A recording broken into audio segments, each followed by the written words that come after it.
welcome back to another episode on the Booked and Busy podcast. Today we're going to be diving into an exciting book. It's so good. It's such a quick read.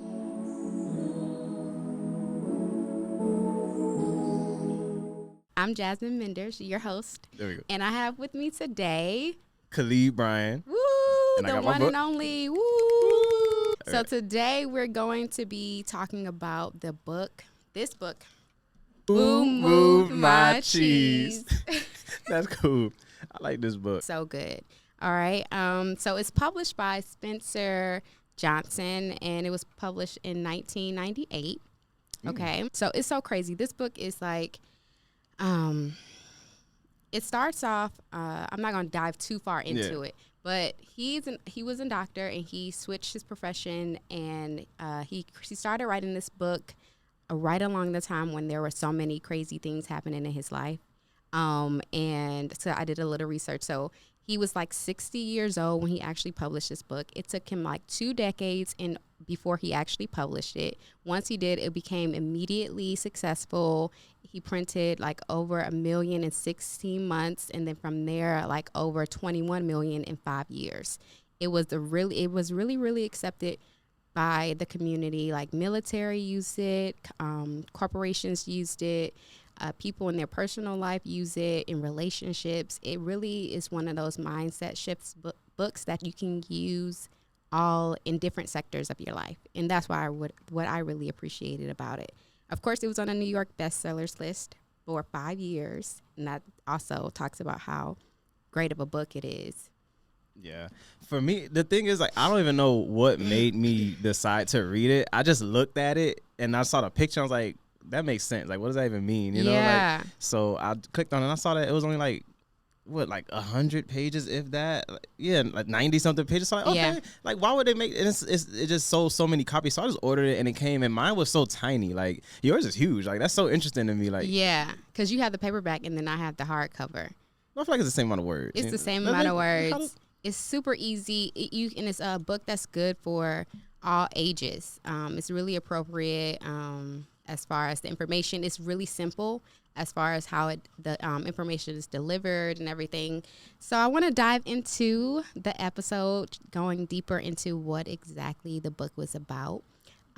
Would you like to start, Khalid, about what you felt like was most influential or powerful for you in the book? Yeah, so I'll make it more so like what it kind of like said to me, or how I interpreted it. Is I like to apply things to how I view life. So the biggest thing I see is people will be doing great in like one phase of life, and then it'll come to a halt because something will come along. Like, for example, the market shift, so now no one's working with sellers all the time. We got to work with buyers now. So people are just going to sob around like, oh my gosh, I used to make so much money, but the market changed. They moved your cheese, Right. So in the book, it's like the way they pivot from, okay, let's first talk about how the book is like structured. So there's 2 little people and 2 mice. Right. The people are hem and haw.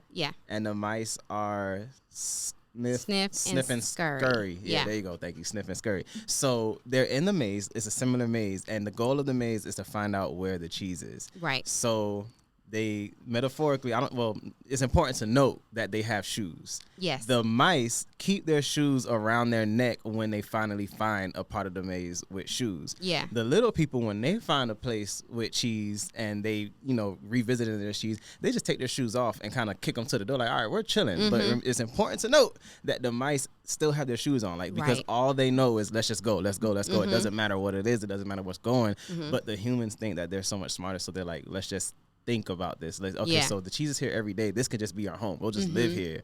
But that thought in itself is also their demise, right? Because it's kind of holding them in that one place, and they're not sitting thinking what could be next. Yep. So though the mice are getting cheese every day, they're smelling it. They're looking at it like, what's going on with this cheese? Is this less cheese than yesterday? Mm-hmm. We might have to go. Right. And when the cheese finally stops, the mice out of there. They go look for more cheese. They're just back on the grind because they're still hungry. Mm-hmm. But the little people, they're like, well, let's just wait. And then it doesn't come in, like, well, that's kind of crazy. This is ridiculous. Yeah. Let's just wait. Well, they owe me cheese. Like I'm in, hello, I live here. This is where you bring the cheese. Every day. They just get upset about it. And you just can't be like that, because in that time that they're sitting there upset that there's no cheese, the mice have found more cheese. Yeah. You know, so I don't know if I should like finish the whole thought of the story, because it's so short. Like, you know, you could like really, I could really like. But that's good. Exactly. That's exactly the format of the book. And another thing that I would like to know is that Scurry and Sniff, those are the mice. So the characters, like their personalities. So Sniff is that's the individual or the characteristics of the person who will always be on the lookout for change and always anticipating, trying to figure out how different ways to evolve and change and move in that direction.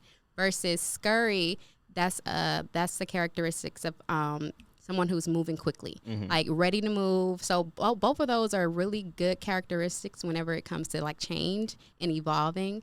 I feel like sometimes whenever it is that we are like put up against change, sometimes it brings out things like him and Ha. So the characteristics of him is that, you know, he's so complacent. It's kind of like you said, he just expects things to come to him. He just sits and wait. And they got stuck in their routine. And him and Ha are supposed to be like best friends. Ha is one of those. He was also very much so one of those characteristics, or people who have the characteristics of kind of like being used to the routine and staying still and kind of just expecting things to kind of keep normal and be the same. When the cheese when the cheese wasn't put there in the maze where they were expecting it to be, I noticed like Ha kind of followed him and wanted to kind of just stay in the same space, like waiting, even though like you could see there was a certain amount of hunger in him. Like he wanted to move because he noticed Scurry, the mice, like Scurry and Sniff. Yeah. He noticed that they were gone. He noticed that they were moving on like within the first day that they noticed the cheese wasn't there. And another thing that the book talks about, it was the quality of the cheese.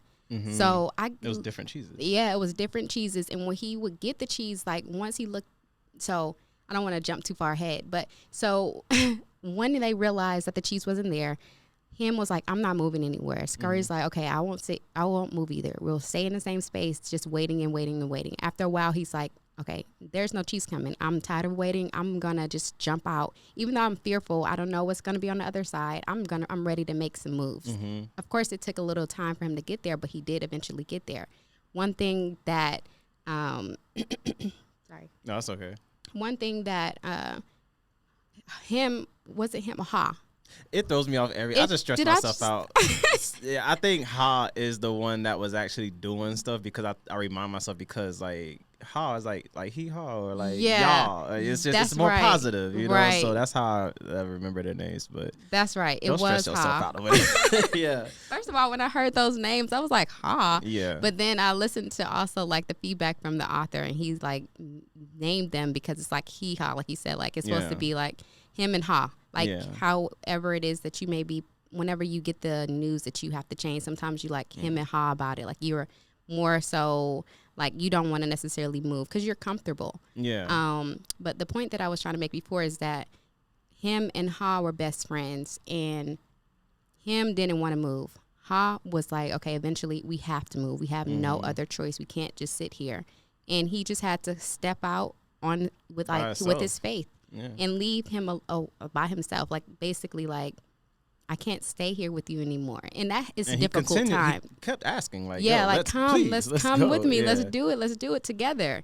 And him is like, no, they're bringing that cheese back. Trust me, like just sit here, be complacent, and just wait. Do not, like, it's scary out there. Who knows what's out there? You know, feeding into the fear. Yeah. So it really speaks a lot to like how we're kind of like how people react whenever it is they are put up against change. Yeah. The biggest thing to know about this book is that the book isn't a book. The book it's like a story on telling a story. Yeah, that's like, true. You know what I'm saying? Yeah. So the book is just about someone telling someone the story that the book is about. Yeah. So it's like, okay, the book is really like, here's the story, but it's packaged around, but what does it mean to you? You know? Right, so like everyone takes it different, because even at the end when everyone's like just kind of going around the room, that's the book. I feel like that's what was written. I don't know when this story actually originated. Right. So it's like just like telling us. So okay, here, let's like go a moment where the cheese was moved in our life, right? Yeah.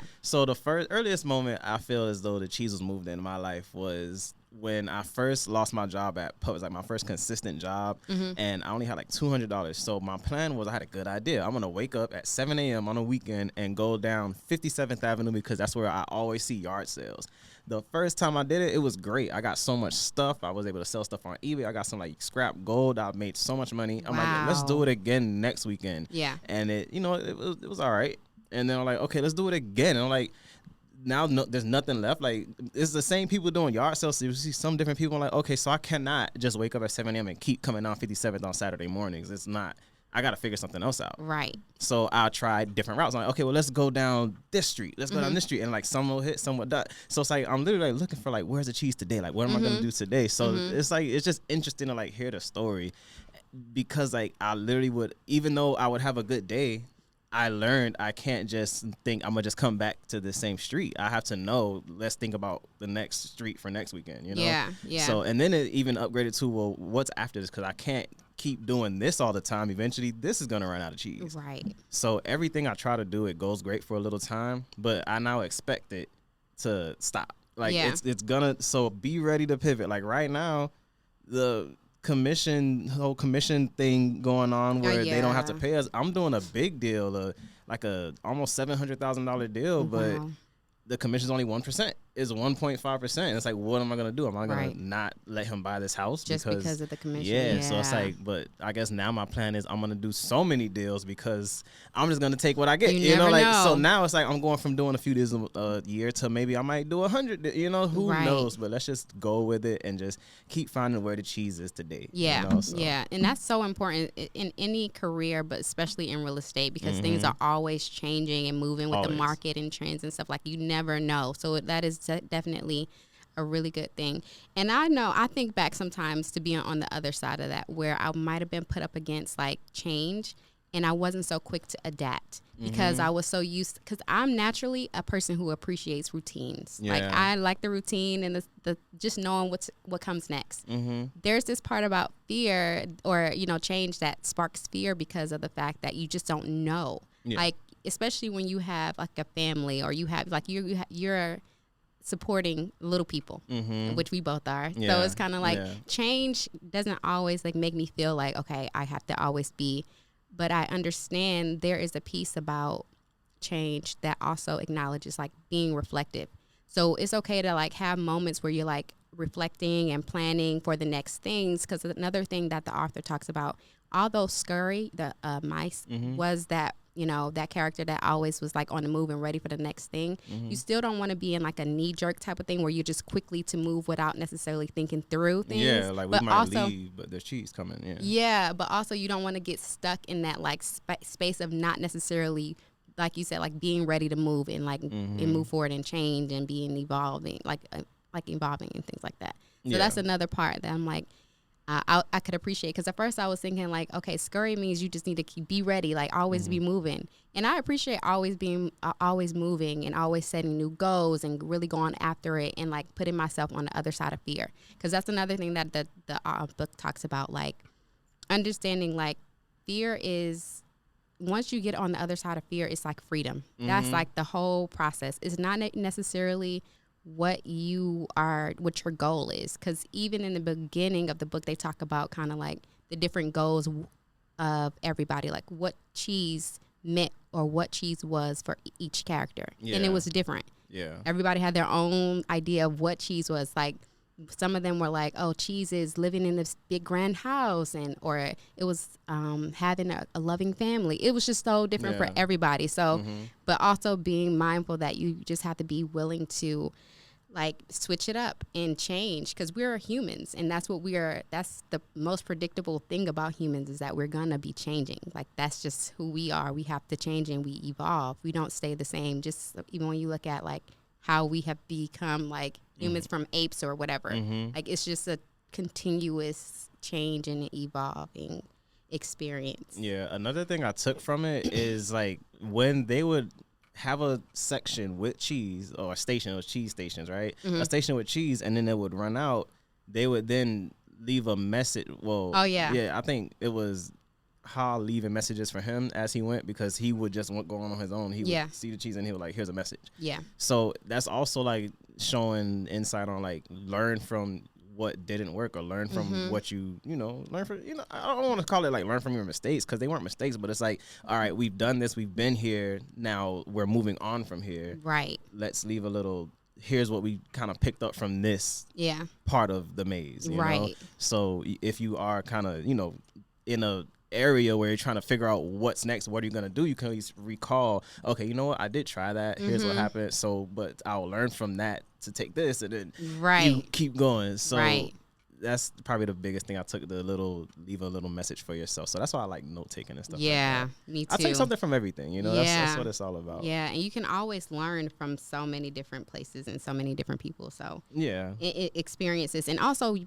people can learn from your experiences. So like when Ha was leaving those notes, he was hoping that possibly him may start the journey and read those notes for himself, and then he'll be able to know, okay, this is where the cheese was, or this is not, or just little encouragement things. Like he was hoping that his friend would, eventually follow the lead. Like he went back, like, hey, I saw some cheese out there, man. Yeah, like no, right. I'm still waiting. It's just like the mice didn't just keep working. Like when they found consistent cheese, they had a little camp going on, but they still did not take their shoes off their neck. Like they were at the door, like, all right, we gonna chill. So like even when you find out something that's working for you and you're eating, you still cannot be comfortable. That's right. You can't just get up, because I remember a part that was saying that they would get up and walk over to the cheese when the mice would just run to it. They know it's there, but they're like, let's get it, let's go, because but little things like that's that. a different thing. Exactly.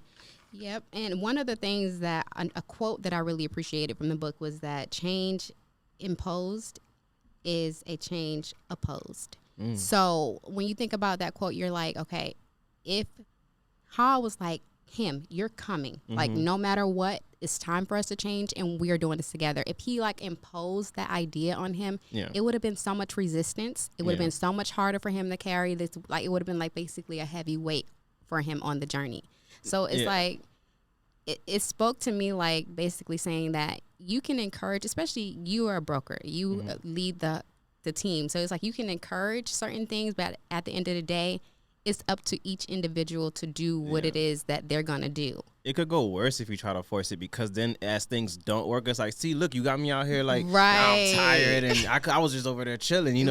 What if they just bought the cheese? What if the cheese is there now? You know? So, and it happened. Like I think they did put like a couple crumbs of cheese at one point. Like, all right, y'all not gonna let you die. And like, see, cheese. Just a little crumbs. And like, I'll take it. And like, cheese. But it's like, no, we gotta keep moving and doing like if you kind of look at just like my backstory, like I'm consistently, I have to do something different. Like I'm like, okay, I'm doing this. This is great. Whether it be it no longer makes money, or it's something as simple as just it's extremely too much stress for what it is at this point. Like, all right, I've been here. I've done that. Let me notate it, take what it is to take from it, and here's where I'm going from here. Right. So it's always somewhere new, and it seems like this is like were they breaking down walls too? They're like breaking down walls at some point. Who? The mice or the little mice? So. Like, after they finished a cheese station, they broke down the wall. I don't know. I vaguely remember. I read this book months ago, but I remember. We'll look into this. Yeah, let's look back into that. I do believe they was like at some point breaking down walls, but it is what it is. Yeah, and then another quote that I wanted to mention is that when you move beyond fear, you are free. So sometimes we're so like caged in by our own like fears. And the funny part about it, the reason why the author named Ha is to encourage you to laugh at yourself. Like, it's okay that we have these fears. It's okay that we are scared. It's okay that we're like trying new things and making mistakes, or we're failing. But the true failure is like when you don't try.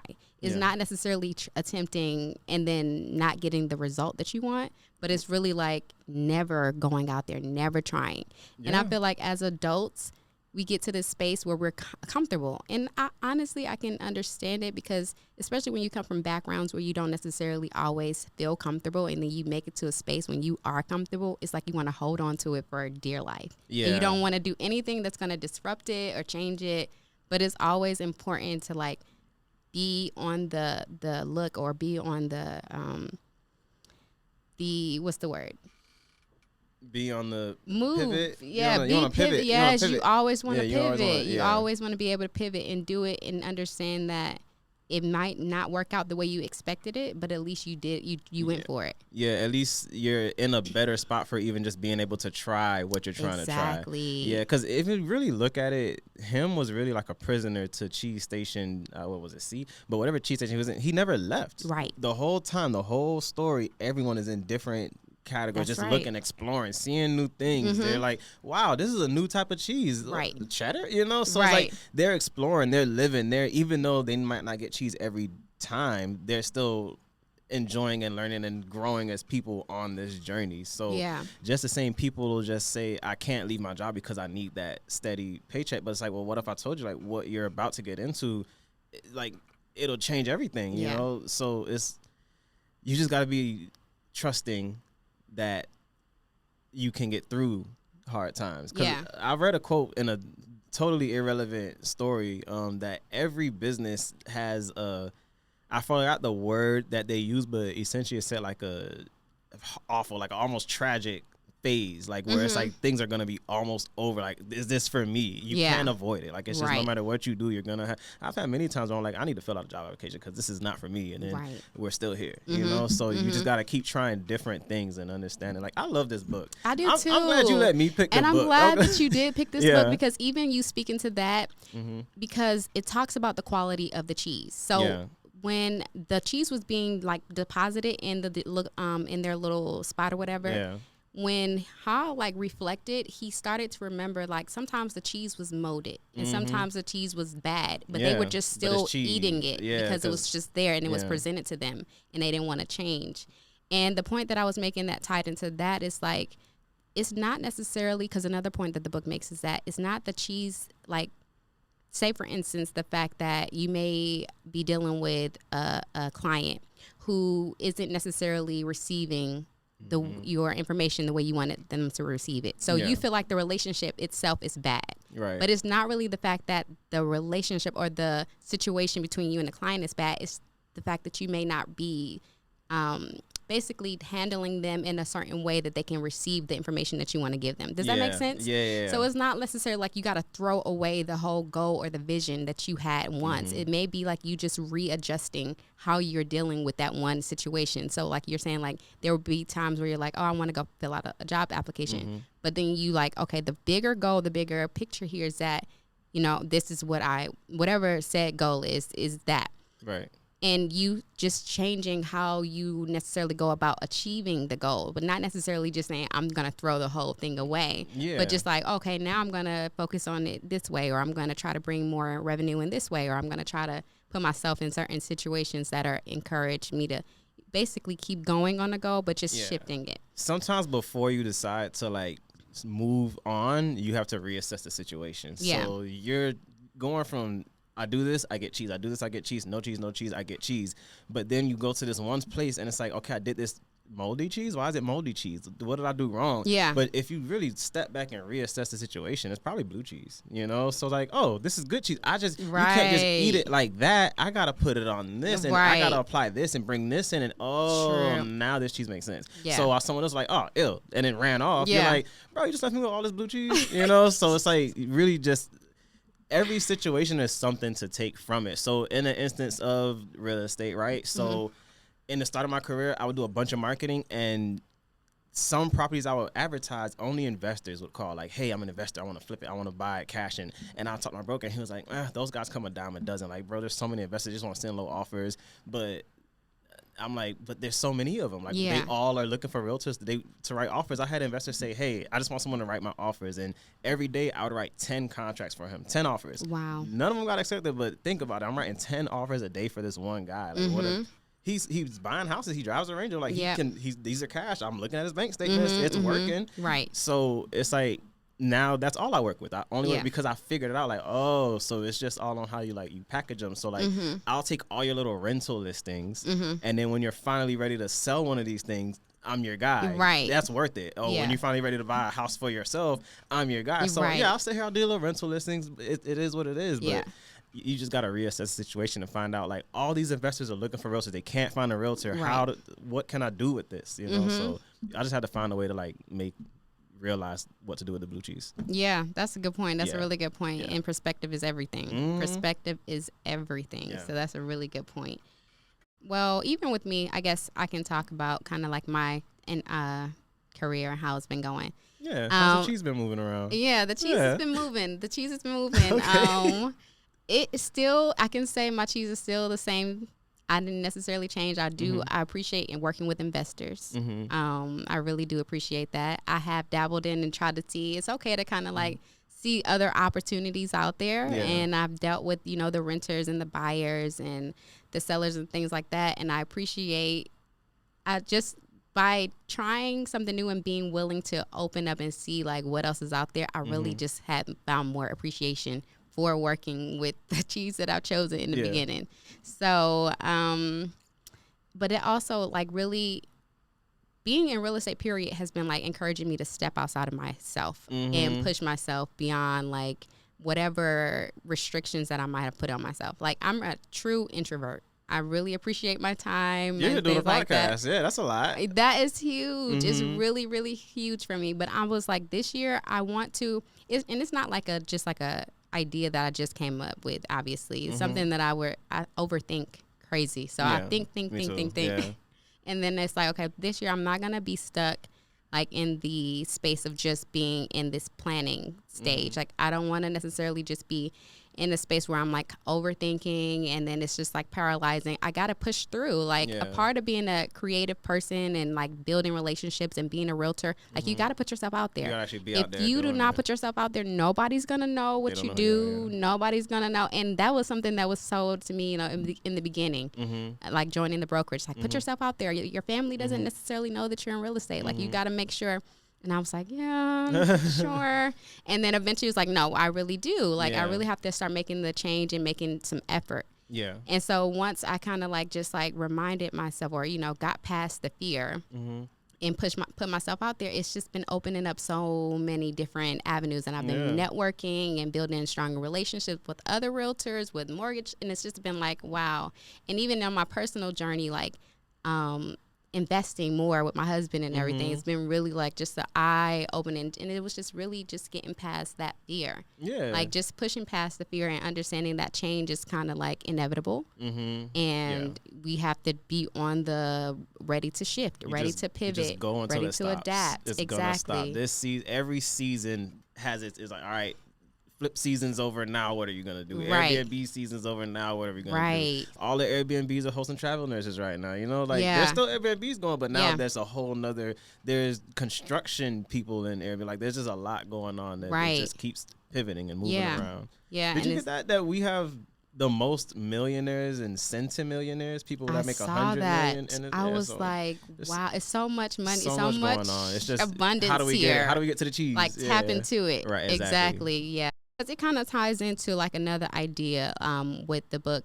What the book talks about, like basically being in control of your cheese. Because not necessarily shift your goals, but just basically get to a point where you are continuing to create and manifest new opportunities for yourself and continuing to kind of like evolve and stuff. It's like important for you to be in control of that aspect. Because when other people do it, when they stop, then you feel like you are lost and you don't necessarily feel like you have any like real direction. But when you are in the one that's like controlling your cheese and you understand it's a mindset thing, then you'll be more easy to like shift and easy to move to different spaces. Yeah. A big takeaway that I forgot, like that probably my first takeaway I really got from this book is you can't let people kind of hold you back. Yeah. So I guess I would say mediocrity is contagious. I got that from one of my trainers back in the day. That's good. K&D, shout out to Kevin. Okay. He said mediocrity is contagious. So what I get from that is, he said, but so is greatness. I was like, wow, let me go do these burpees. Yes. You know, so how I get from that is they're watching the mice just every day get up and go. They're like, wow, those guys are really, but him and Ha, they're like, well, we're so smart. Let's just chill. So they just are just together. Let's just sit here. Yeah. So another thing to note on this little side note is that momentum is key, because once it's going, it's going. The mice, their momentum is just on. It doesn't stop. Right. But them, they stopped, and they had to really work to even get up to even try to go look for cheese. Right. So it took them a while of having no cheese and seeing the mice just run around. Like, for them to have energy to do this every day, they got to be out there finding cheese. Right. You know? So him is like, Ha is like, all right, I'm going. You know what? Come on, please come with me. He's like, no, I don't want to. So he's like, bro, stay with me. He was really trying to hold me back. He's like, I'm trying to be better myself. I'm trying to bring him with me. Yeah. But just the same, like with your friends, if you want to get up and do better, like, I'm tired of going to parties every night. Maybe we, skip it, but your friend's like, no, come on, come out with us. You kind of got to leave them and just do what's best for you. Yeah. And then when everything works out for you, you can always come back and get them like, hey, I figured it out. I found the cheese. Come on, let me show you where it is. And even sometimes then they won't necessarily like. I think he did. He said, bro, I found the cheese, man. Come with me. Let me show you. He was like, no. I ain't going nowhere else there right here. I'm not going. Yeah, I'm so not it's like going. He just had to leave him. And then meanwhile, the mice still just flickering around and with their momentum. And it's like, once he got momentum going, he couldn't stop it. Even if he was able to come back and not get sucked in the how, like, nah, man, see you. Hey, you found the cheese. Come chill with me. Yeah. Go eat. Come back. He easily could have did that, but it's like, no, man, I gotta keep going. I cannot keep going. You can't settle. You can't just find out where the cheese at and think this is the cheese for the rest of my life. Even when you find your $1 million idea, you need another one, because that means it's going to eventually run out. Yeah. It's going to run out. Yeah, exactly. So it's like you have to. You got to diversify your portfolio anyway. Like, you have to have different ways, different spaces. Yes. Definitely. Yeah. And it was like, another thing that I was going to mention is that, they say, like, look at your 5 closest friends, your 5 closest people, and whatever they're doing, that speaks a lot about, like, who you are. Yeah. Like, that talks about who you are as an individual, like the company that you keep. Like, all you have to do, even like when you're meeting somebody new for the first time, just take a look at like who they're spending their time with, because our community really heavily influences us. Yeah. And so we're being around people who are complacent and who don't want to change and who don't want to shift. Eventually, we're going to start thinking that's normal and that we don't necessarily need to shift or change or anything like that. But ultimately, shift and change is going to come because it comes every day. It comes on it's like a life thing. Like, it's inevitable. It's on like what you're exposed to, because him and Ha, they probably didn't know the thought process of just get up and go every single day until they saw the mice get up and go every day. Just the same with me. Like, I do okay, but it was when I really joined YPN and got on the board of Realtors, and now I'm surrounded by like the top of the top Realtors. I'm like, oh, yeah, I kind of suck, like I suck. I really have a long way to go. So it's like, you know what? You guys are doing much more than I'm doing, and like, we got the same time. It's like, so they're telling me like, here's what I do, here's how I do it. I'm like, I have a lot to, figure out. So I need to, because in the end of the story, Ha ended up just chilling with the mice. Like, they just was like, it was a tripod now. So it's like, he was like, this guy's not really it. Let me just chill with y'all. And they're like, we'll show you the way, man. Just keep your shoes on your neck. You're right. All right. Don't kick them off. Right. Fold your clothes up, put them right there. We might need to grab them, So it's like, all right. And then every day they just eating, So it's I don't know. I don't know how I found this book, but I'm a browser. I'm a big title guy. Yeah. For me, books are art. And I just buy covers that I like, and I just keep it in my house. Also, I'm a big Audible guy. So another thing I'll do is I'll read a book on Audible, and if I absolutely love it, I'll order the hard copy just to have it. Yeah. Just because. Yeah, that's good. That's the same thing I do. Nice. But this book was so tiny. Like, I chose to read it in person, which is difficult with 2 babies. I have 2 babies at home. I know. So, and you making awards, and like, I'm like, congratulations. Bro, thank you. I don't know how this is happening. Oh my God. I'm just getting up and just going. You just gotta get up and that's all you gotta do. Every day I make a to-do list in my Remarkable, and I just bang it out, because So in here, I have my goals for like the week, my goals for the year, my goals for life. And every day I have a running to-do list where I have to do something reflective of each.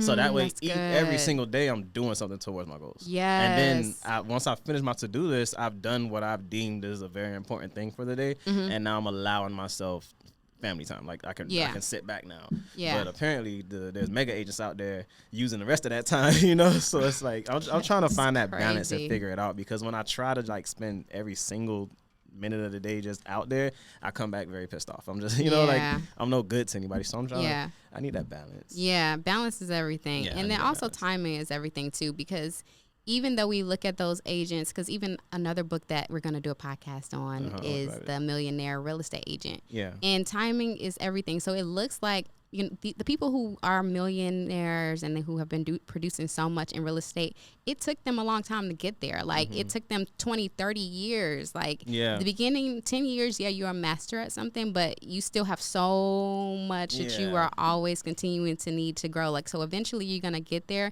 And it's like you said, like making sure that you are doing something daily, and that's amazing that you're able to do something daily with the baby still there, but making sure that you're doing something daily in order to work towards those goals. Because that brings me to another thought. It's like if you are not in control of your day, then somebody else is going to come and throw whatever it is that they want you to do with your day, basically. So having the idea of where you want to go is so important.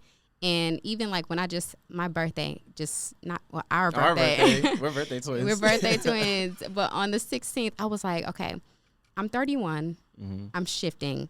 Let me look at what it is that I want to dabble into. Yeah. And I did the same thing as far as like writing down some goals of mine that I really want to just try. Like I don't necessarily want to just see these huge like results, because I feel like whenever it is that you are creating and you are moving, like if you're open, you just never know what type of things will come your way. Like sometimes the things that you never even expected will come your way. But I was just like, hey, I want to write down some different parts of my life that I want to kind of like venture into. And like I'm like every day working on trying to figure out ways that I can implement. And sometimes it's small things. Maybe it's like, okay, I'm reading this book, taking a couple hours to read a book so I can do the podcast, or maybe I'm working on my website, or maybe I'm registering my business, and, you know, just different little things, or maybe I'm looking into, but it's like, okay, I have an overview of what it is that I'm working towards, so that somebody else can come in and kind of like put their goals or whatever they want on. Up. It does. All those little things add up. So how I do it with the babies is like, as they're distracted, I do one item. Okay. So let's just say through the day, I'll wake up in the morning, and while they're both sleeping, I'll have my coffee and I'll just write down my to-do list. It's split in half. It's this half of the to-do list is work-related things that, you know, in the end can generate some form of money at some point. And the lower half is like household things I need to do, like water the plants, feed the dogs, you know, like wash the dishes, stuff like that. Yeah. So I'm like, okay, she's watching TV and he is just laying here. I can water the plants real quick. Right. He's taking a nap. She is eating. Let me cycle it. So it's like, that's how I'm able to do it. And it's like, I'll do one home task, one work task. And then by like midday, like a good chunk of it's done. And then when they're both sleeping, I'll just and I just finish it off. And then I'm like, whoo. And then I did done. that. Yeah, I did it, but then I'm exhausted. Rest is also important, especially in the beginning where you're like trying to figure out something new and you're learning so much. Like, first of all, your brain is like on overdrive. You're just trying to take in so much information just so that you can learn and move and navigate. So like getting rest is so vital in order for you to continue to move. Because if not, then you just can't sustain like busy. Like eventually you just got to be like, okay, let me rest. Let me take some time. Let me reflect. And it's an important part as well. Yeah, the way it works is as you do those little bit of things every day, you don't realize growth, like, because you're just constantly doing stuff. So you just have to constantly be saying yes.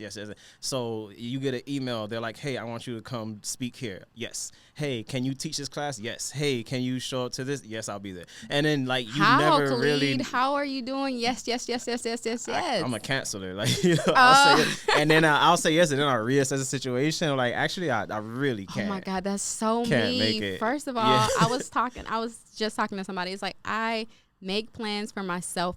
Like, I look at myself as two different people. Yeah. Like my present person and then my future person. Yep. The present me is vicious. Like, I will sit there and schedule out so much stuff with my future person. Let's do it. Yeah. I'm gonna do it. And then it gets to that point. I'm like, what that I just signed myself up for? How am I really like, gonna? Yeah, this is not happening. Yeah, this is not happening. But as it gets closer, so I always put it in my calendar. I'll write it down, and then as it gets closer, I'll assess. Like, okay, really, I can't do this. Or, I mean, really, I can do this, and more often than not, it's doable. Yeah. But then when you do it, you realize how rewarding it is, and I'm never thinking about that. I'm just like doing it just to do it. But then after I do it, I'm like, oh wow, I'm glad I did this. Yeah. You know. Yeah. So. Yeah. Exactly. And also being able to like presently show up, like, especially like with being a future planner and making all these things on my to-do list, like being present is showing up like as the best way I can, like doing what I need to do in order for me to do these things that I set to do in the future. That's why I like routines, and that's why I like structure too. And it's something in chaos, and you can evolve also in chaos, but structure and having like a routine, an idea, especially I'm a mother of 4. So it's like, and I homeschool, and I have like a lot on my plate on a daily that I need to have like a clear idea of what it is that's expected of me. And if I'm showing up presently, that's gonna like do wonders for me in the future. Like just by me taking care of this act, if I said I was gonna do it and it's time for me to do it, let me just do it. That way the next thing that comes up, I'll be ready. It's just maintenance. Now you're just kind of coasting. Exactly. Because then one little slip or one fall back, then it's like the domino effect. Now that affects that, and that affects this. And, it's just so much that kind of goes into it. Yeah, no, I get it.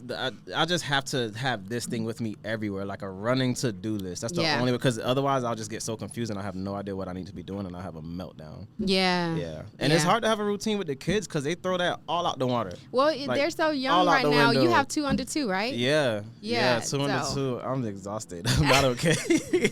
But it's okay. You make it out of it. You make it out of it, and then you be like, how the heck? Like, you are now, like, not only are you surviving, you're thriving in this space right now. Like, with all this stuff going on, like, y'all be doing it. You and your wife together. I'm just like, don't amazed. Think about it. Just do it. Just all right. What but then also do? Speaking to like having that partner, that person that's with you on the, like, it makes a huge. She's tired watching them right now, so this but another thing, it's like that's another reason why I love saying yes to things, because it's like a little break, like though it's work, it's a little break.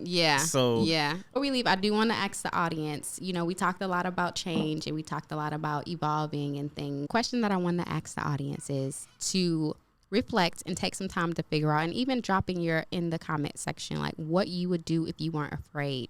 Because sometimes when our cheese is moved, we get into this space of fear and we don't necessarily want to move. But we have to understand that things are always changing and evolving. What would you do if you weren't afraid? That's true. And then try to do things towards breaking down that fear. Because on the other side of that fear is freedom. And then you'll be able to look back and be like, what was I afraid of in the first place? Like, that was just all stuff that was in my mind. It was useless. It's funny.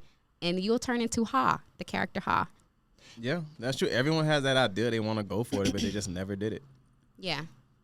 Do it. Sign up for a 30-day Audible trial at the link in the description, and you will get $15 for every person that signs up. Oh, that's crazy to think make sure about. You do that. Yeah.